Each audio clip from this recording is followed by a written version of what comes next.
Hey sis, today we're working on our finances and I want to take you through some of the steps I take to help me keep my finances on track.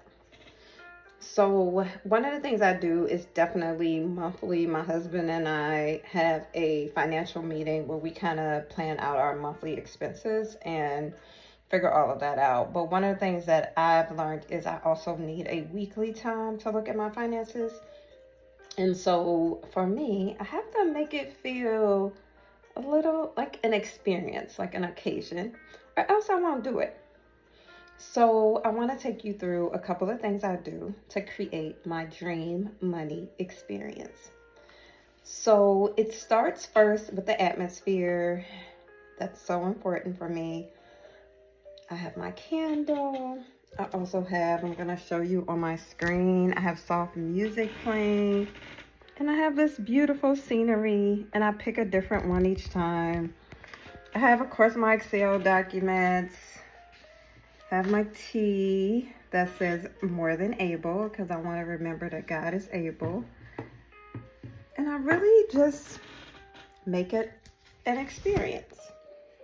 Part of my self-care for the week, because I need to take care of my money. All right, so I want to take you through the steps. The first thing I do is I try to focus on a scripture. And so the scripture that I'm focusing on today is Psalms 90:17. And it says that the Lord's favor is upon me and that he establishes the work of my hand. And so I usually take a few moments just to thank God for his word and really focus on that. One of the other things that I also try to do is I try to read a chapter or a couple of like something from a book that I really like that has connected to my finances. So right now I'm rereading this book. So usually I'll look at something that helps me think about my finances, either a quote or something like that. If you have not read this book, great book. I won't bore you though with that part. So when I'm doing my finances, I think of it in the words of dream, because I love to dream. And so the first thing I do is try to define my goals for the week. So for me, during this upcoming week, I get paid in 2 days. So my goals for this week is to first make sure that I stay within budget. To second, be able to invest some extra money from what I had left over, from what I saved. And third, for me, it's time to pay my daughter's college bill. So that is another goal, making sure that that gets off on time. All right, the next thing I want to do is just review my finances. And I have recommended this, not because I get paid any money to recommend this, but Rocket Money, baby, that has saved me so much. Like, I will show you, you can't see the amounts, but one, it reminds me of like, hey, I get paid in 2 days. It lets me know how much I'm spending out of each account. So I go through this and make sure that it's aligned with what I put in my monthly budget. And if it's not, which sometimes it's not, then I adjust my monthly budget to make sure that I'm not overspending. So for example, in food and groceries, we have $400 every 2 weeks for our groceries. And one of the things, I lied, $400 every week. There is 4 of us. 3 of us when Joy isn't here. So we spend $400 on a week on groceries. So then I go back through Rocket Money, for example, and I can look in it as far as categories and ask it, how much did I spend in groceries?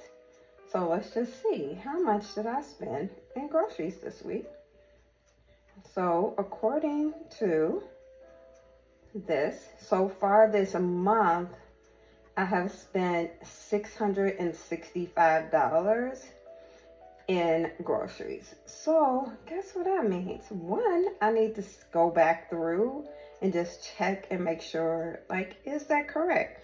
Because for example, sometimes it categorizes Walmart under groceries because I do spend money at Walmart, but sometimes at Walmart I might buy other things. So I have to kind of adjust that and make sure, like, did I really spend $600 over the last 2 weeks, or were there some other things in that?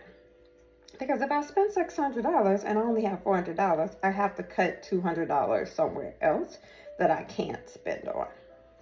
So I spent some time doing that and reviewing that. Hopefully we didn't spend $600. And then I evaluate my spending. So one, I don't like spend a lot of time feeling like, oh, Amor, this is bad. You spent too much money in this area.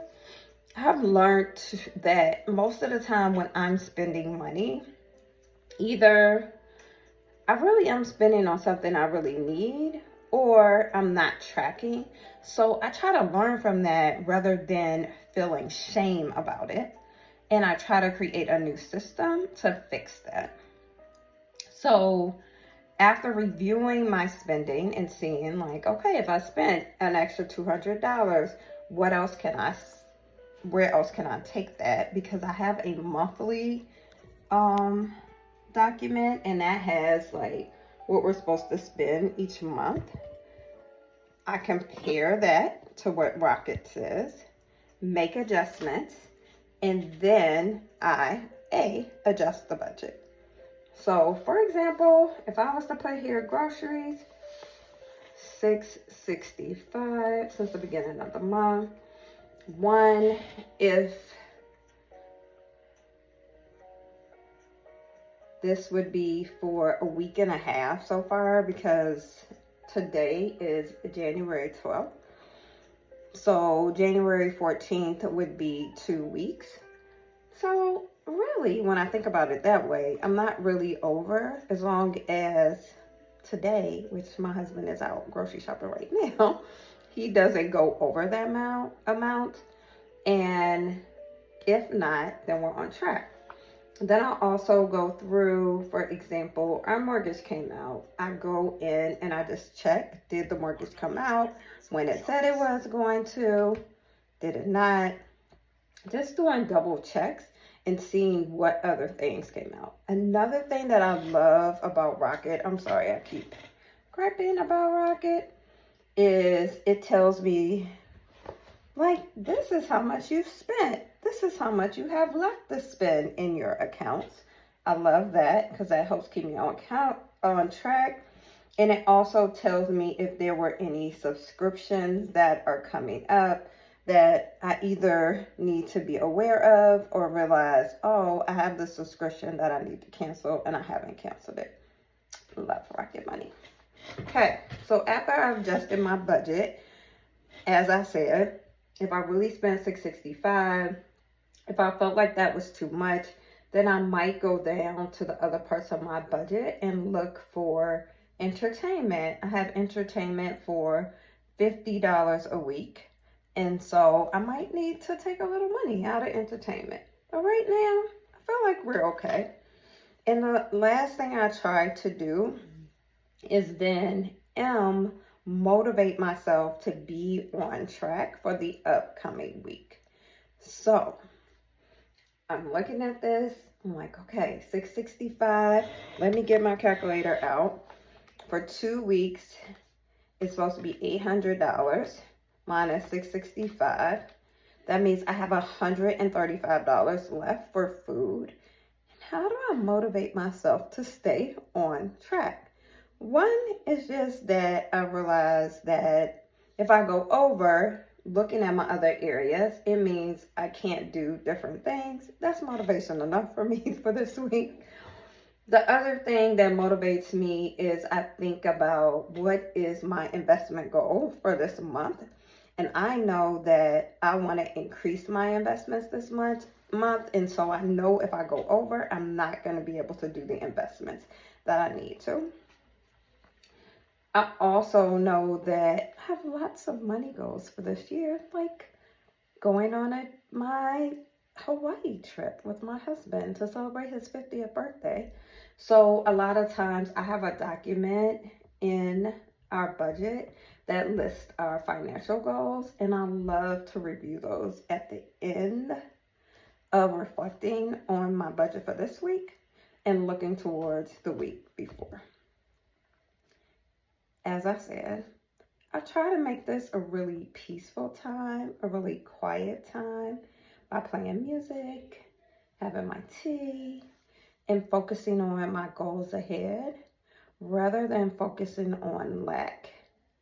Also knowing that there's times where the money doesn't quite add up the way I want to, but that doesn't mean that that's the way it will always be. As long as we're really taking the steps to create a budget, to review our budget, and to set a spending plan for the next week, we will see great results in our money. I hope this was helpful for you. Be blessed.